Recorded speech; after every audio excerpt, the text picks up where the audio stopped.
Thank you for watching Policy and Prejudice. My name is Chris Stevenson. Don Blankenship.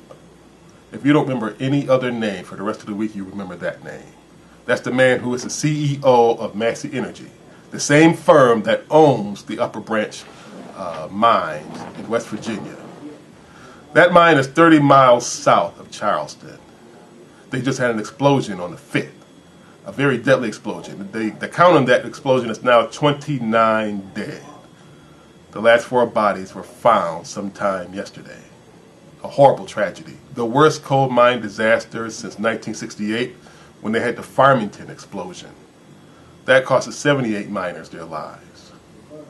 It's not as if this sort of thing is lost in the memories of West Virginians. The thing is, of course, you had the explosion back in 2006. I think that was in the Fargo area. It's a horrible thing.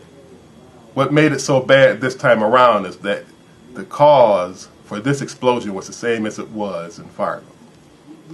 A mixture of too much dust, as well as I think it was carbon monoxide or whatever. Whatever the problem was, it was very solvable, very doable. Blankenship refused to take care of it. Matter of fact, Blankenship literally sent out notices years ago saying if you guys are planning to divert any energy towards improving safety conditions around here, you better redirect that to just mining. Don't worry about anything else. Don't worry about the improvements. So now you have this disaster going on again. It was unnecessary, it was uncalled for, it was unneeded. Now me, I grew up in Buffalo. You know, we had options here, especially coming up. That are no longer there today. You know, you had steel plants, we had auto factories. Some of these West Virginia towns, that's all that's going on is coal mining.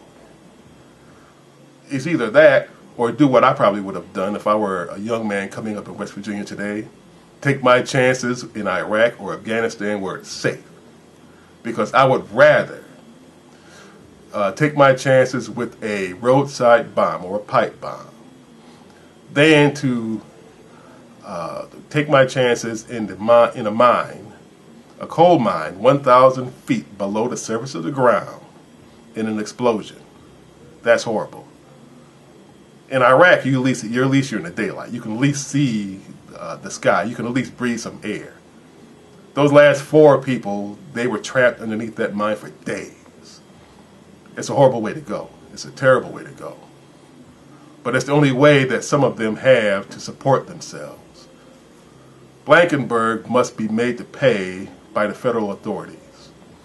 And his mine should be shut down until they are forced to improve. It's not as if those improvements can't be made. They can be made. There are certain mines in Japan that have done a very good job in having safety precautions of warning signals and say, for example, areas where they can make it much easier and safer for the miners to get out. Not to say that the Chinese mines are perfect, because they just had a disaster recently. But my overall message in this is just remember Blankenberg. Remember that name, Blankenberg. It's no coincidence that this man is also a Republican, a conservative. Am I pointing to a psychological tie-in or a commonality? Maybe so. He's also a CPA. Certified public accountant. He's a bean counter. He doesn't care about lives. He doesn't care about the people that work for him, the great Americans that have worked in his mines. He only cares about one thing. That's the bottom line. That's money. But you need more than that. In order to really make money without interruption, you have to have safety precautions. You have to have safety measures. And this is something that men like Blankenberg, who continue to war against common sense, against physics, and against the lives and well-being of their employees, this is something they refuse to learn. My name is Chris Stevenson for clbTV. Thank you for watching Policy and Prejudice.